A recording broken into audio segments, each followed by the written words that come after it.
Көп жылдар бұрын Қытайда бір бай өмір сүріпті. Бұл бай сондай сараң, сондай қатыгез болыпты. Қытайда одан өткен зұлым адам жоқ екен. Ал оның әйелі де дәл сондай қатыгез әрі сараң болған. Егер олардың үйінің қақпасына қайыршы жақындаса, олар иттерін босатып, қайыршыны қуып жіберетін. Бір күні бұл байлар өздеріне құл сатып алды. Әрине, олар ең арзан қызметшіні іздеді, ал ең арзан болып түрі ұсқынсыз қыз табылды.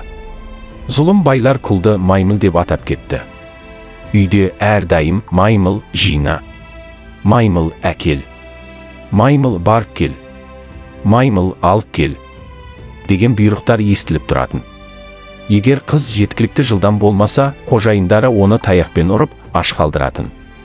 Бір күні байлар қонаққа кеткен кезде, олардың үйіне қайыршы жақындады. Ол аспанға қолын созып, мен аштықтан өліп бара жатырмын.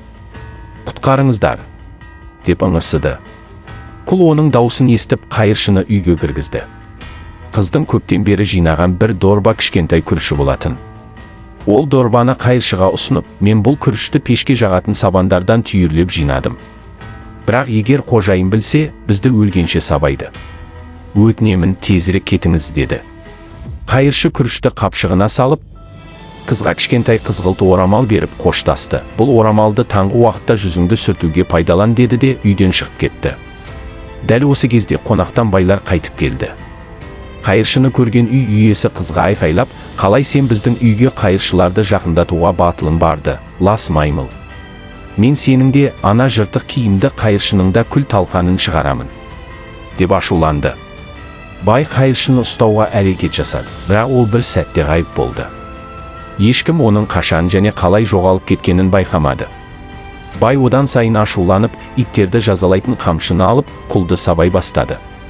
Қыз жалынып, аяушылық сұрағанымен бай мейірімсіз еді. Таң атқанда ғана бейшара қыз есін жиды. Ол қайыршының берген орамалын есіне түсіріп, жүзіне сүрте бастады. Қыз 3 күн бойы қызғылт орамалмен ұсқынсыз бетін сүртіп жүрді.